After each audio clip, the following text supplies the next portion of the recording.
February 2024, officially becoming a licensed dentist. Her journey is a testament to her determination and commitment to her profession. We are honored to have her here today to share her insights and experiences. Please join me in welcoming our esteemed guest speaker, one of our alumni, Dr. Genevieve Audrey C. Malyari.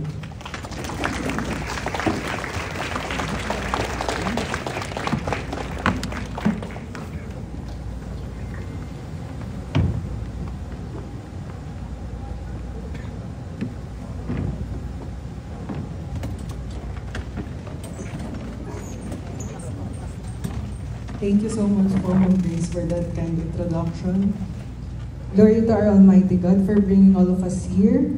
Ladies and gentlemen, to our directress, Ma'am Fredeline Heralde, our school principal, Ma'am Lorena Balge, faculty members, my former teachers, parents, and the completers of 2024, magandang gabi po sa inyong lahat.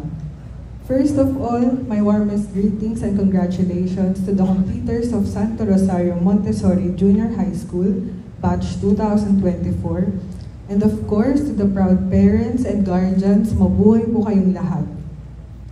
Allow me to introduce myself first. I am Genevieve Audrey Catanyag Malyari. I studied at SRM from kindergarten to high school, and I can certainly say that I am proud to be a Rosarian. It is an immense pleasure and I am deeply honored to stand before you as your guest speaker for tonight. Honestly, I'm still in the process of becoming successful after passing my licensure examination, and I know I'm still far from it. As we all know, learning never stops. Nevertheless, we are all gathered here today to share a significant moment in your lives, and I will share my stories with you. Some of it may not be new to you, but I hope it will inspire and motivate you as you enter a new chapter of your life. 11 years ago, I was just like you. I was happy, but at the same time, I was scared. As a person who cannot adjust easily to a new environment, I was afraid of the unknown future. I wasn't ready yet to be a college student. I was anxious about being in a new school. SRM was my comfort zone, I must say. Sanay na ako sa buhay ko sa SRM. At sundo rin ako ng daddy ko dahil nagsiservice siya ng mga estudyante sa SRM gamit yung tricycle namin doon. This is where I grow. This is where I found my best friend, my first crush, my first love, and even my first heartbreak. This is where I started serving the church. Sa mga tuwid, halos buong buhay ko, parte ang SRM. During my junior high school days, I was just an average student. I was also a little bit of pasaway and was also an active student who loves to participate in every school activity. Also, I was a crammer. I think even now. Kidding aside, I was just like everybody else here. Reminiscing about my SRM life will always be my favorite. It really has a huge impact on why I am here now. My teachers taught me very well. I can still remember Ma'am Lynn was my first ever teacher, and also Teacher Linda. I can still remember all of my advisors from grade 1 to 10. Some of them are still here, imparting their knowledge and skills to you. Teacher Annalyn, Ma'am Liza, Ma'am Carla, our batch favorite, and of course, Ma'am Lorena. Nakasama ko pa rin hanggang ngayon sa paglilingkod sa simbahan. My SRM days were filled with a lot of happy memories. I really did enjoy my life as a student. That is why I also had a hard time processing before that I will be moving on to a new school for college. During my time, wala pang K-12 curriculum. So after high school, diretso college na agad. One of the reasons why I am not ready to be in college yet is because I wasn't sure what degree I wanted to pursue. One thing I was sure about at the time was that I wanted to be a medical doctor. However, I had no one to talk to about what it is to be a college student. I didn't know what to expect and what to consider in deciding what course I should take. I was also thinking about our financial status. I didn't come from a well-off family. My parents are just hardworking, and they did everything so that they can send me to a good school, and I'm grateful for that. All I can remember was that my uncle, also a dentist, always talked about how good dentistry is. He said that dentistry is only a 6-year course and an easy way to be a doctor at malaki raw ang kita. Kaya naniwala naman ako. So I took up dentistry. I remember praying and asking for guidance. I had no idea about the expenses and requirements of a dentistry student. All along, I thought it was an easy course, according to my uncle, but the joke was on me. It wasn't an easy course, and there's no easy course. I was culture shocked during my first months as a college student.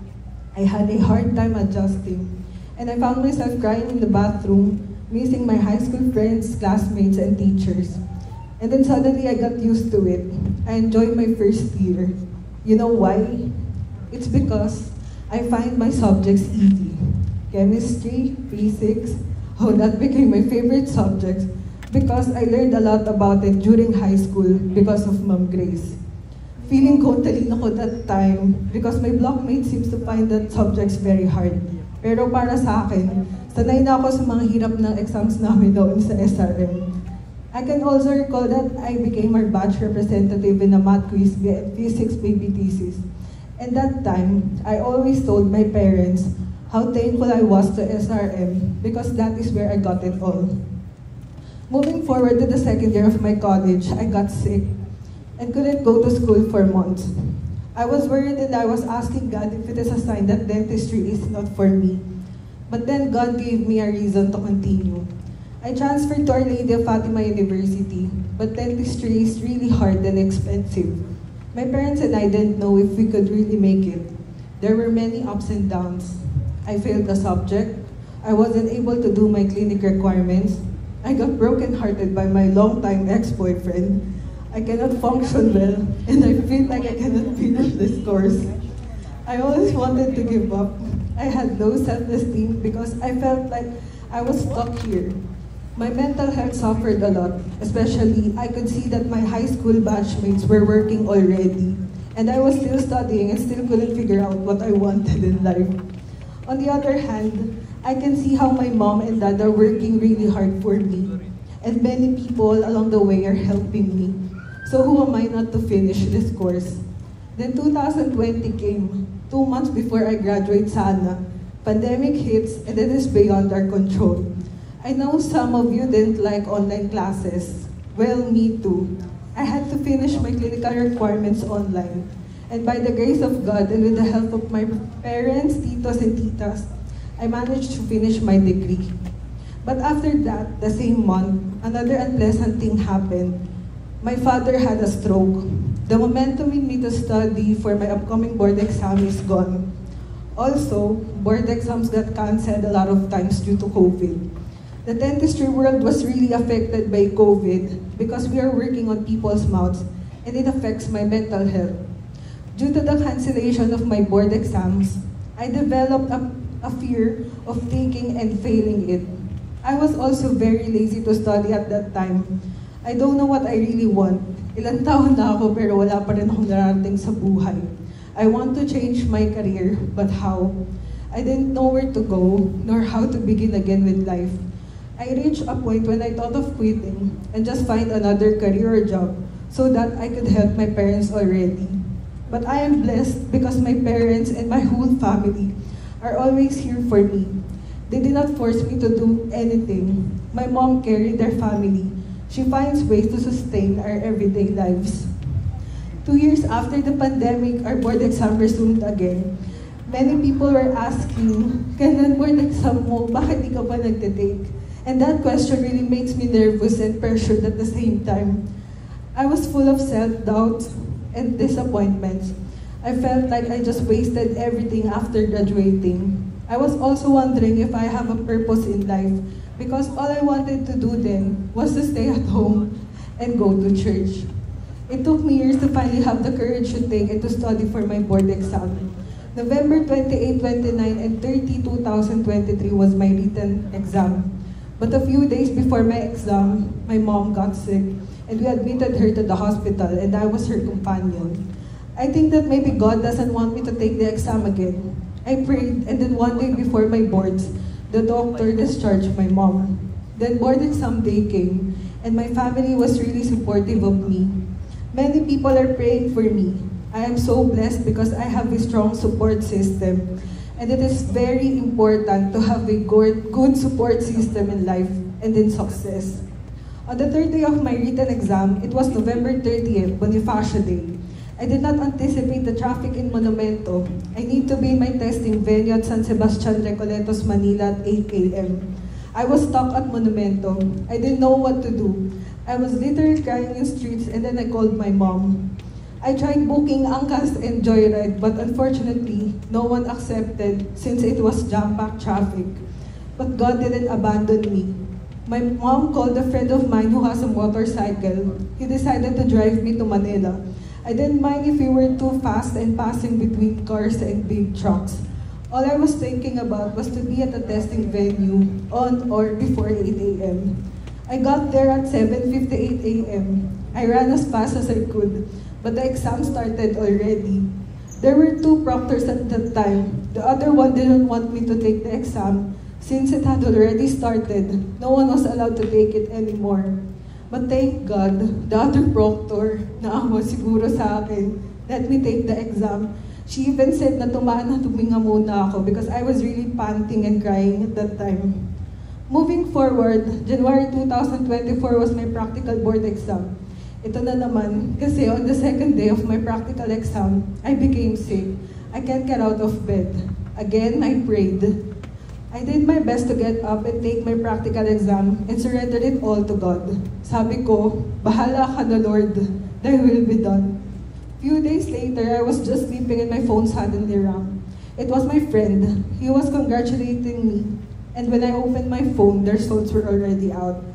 Nanginginig ako na chinek ang result, and yes, my name was there.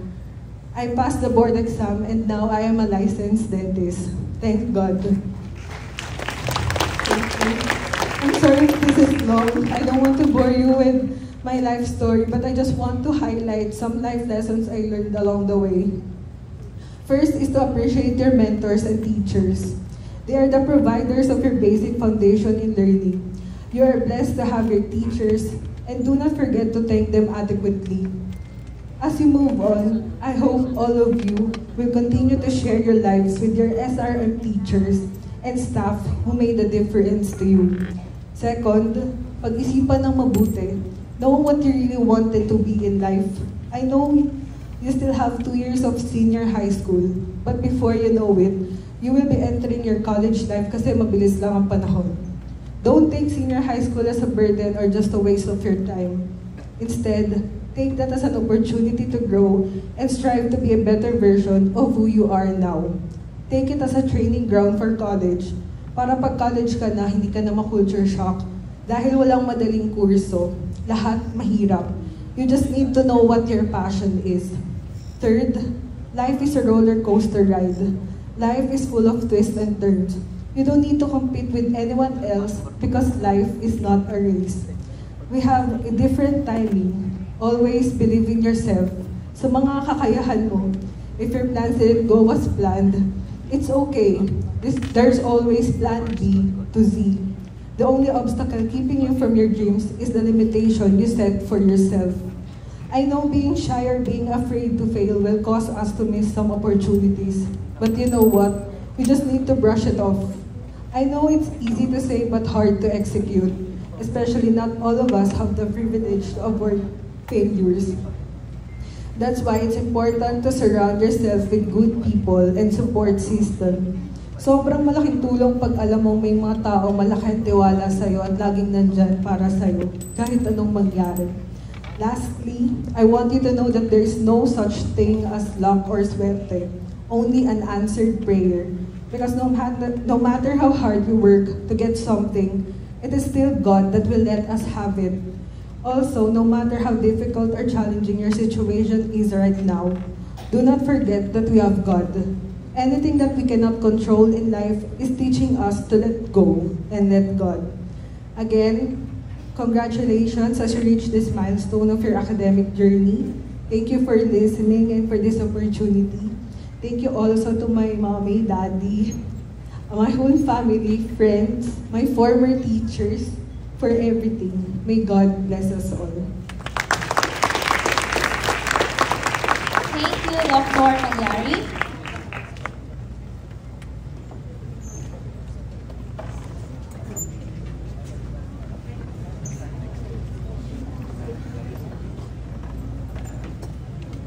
Certificate of Appreciation is proudly presented to Dr. Genevieve Audrey C. Malyari for imparting her inspirational message to the great 10 completers of Batch 2024 during the 10th Moving Up ceremony with the theme, Filipino Youth Building a Stronger Future for New Philippines, given this 31st day of May 2024 at Valenzuela City Auditorium, signed by our Principal, Ma'am Lorena Balge, and our School Directress, Ma'am Fredeline Rosa Heralde. Once again, dear parents and completers, please give Dr. Malyari a round of applause.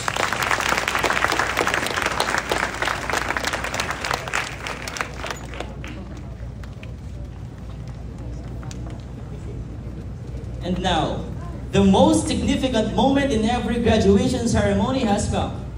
May we call on once again our school principal, Ma'am Lorena Balge, for the presentation of the completers, and our brilliant school directress, Ma'am Fredeline Heralde, for the confirmation